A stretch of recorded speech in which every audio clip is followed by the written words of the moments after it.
El Pianista. This trail is north and south trail with no trails that run into it past Mirador. It is remarkably more steep depending on whether you may or may not be able to return that way. Facts. April 1st to set out on the fatal hike. They left in questionable attire. Minimal water and food. Hours into the hike, frantic 911 calls. Mirador has reception. North and south trail with no exits off the one path. They informed at least the host family of the trek, didn't elaborate on the plans. April 1st, the last normal photo was taken. Uncertainty on Chris' face and several pictures. One picture shows Chris focusing past the photographer. No cliffs or slopes. Survived an unreasonable amount of time, 11 days. Minutes after passing local guides' houses, they phoned 911 of 112. Between 1 a.m. to 4 a.m. the camera rapidly flashes. Unreleased photos, autopsy reports. Minimal bones are found. Fairly straightforward trail. Being actually lost isn't possible, unless the girls failed in researching the trail may have led them to believe they were lost. Hours prior to the first 911 call, looking at something unexpected walking up the trail, they continue on. Normal photos follow this on Telas River crossing. Look of uncertainty or bewilderment if they have an uninvited guest with them. Man-made structure. This is clear off the Pianista Trail. This is the last day. Photos, arms are up, palms up, not behind her back. Riverbank to her right. Unsuccessful emergency calls, frantic, 70 in total. Next photo isn't until April 8th, 90 photos. You can see the Pianista Trail on these pictures. After April 1st they hide their faces from the camera? Listen, Frun was never pictured further in the trail? The last three, starting with the first picture, the pictures shot are from a greater distance than the rest? Photo 509 manually deleted, possibly from a computer since it was not retrievable, could have been a crucial picture to tell what happened. Deleted camera glitch?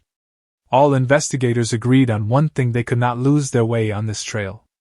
They call this an unforgiving jungle. This isn't the case. People live in these woods, a lot of houses they could see on the trail passing right between two. Why did they not turn back? Where's the logic? The woman didn't seek higher ground for a signal. There are cell towers. One is owned by a local news. They can make calls from the Mirador. Did someone receive a minor injury climbing the Mirador or while traversing the steep incline on the other side of the trail? This could be a stinger. They possibly would just ignore it, thinking it was a strain. Although I try to believe the hiking accident scenario, I cannot. I've hiked this trail. This isn't harsh terrain or difficult navigation. Matter of fact, I went past the Mirador. I made it to where they presumed they were when the first emergency call was made. It's clear you know where you have to go. These girls would not have voluntarily went this far. There were no visible cliffs, no way of falling off a trail and injuring yourself, and if they had, Cineproc would have found them. They went past here.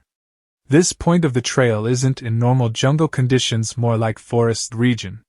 My theory: Chris was posing for a picture, and seen someone on that trail. They let past them. Maybe he passed and hide. That would wipe a smile off anyone's face. Possibly creek crossing. Seems Chris is unhappy, maybe worried a third party joined them? Is Listenfriend really taking all these pictures?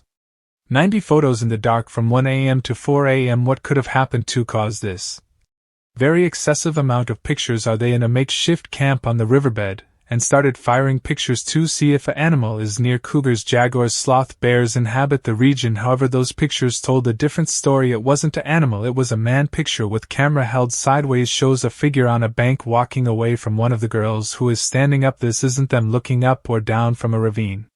Camera was not level. Could this man trick these girls? Were they lost? Did they ask for direction? I'm sure not. They probably hide when they seen the picture. Maybe they ran to their deaths. Maybe a tree dropped on Listen when they set up camp. These photos were taken to throw off any investigation off.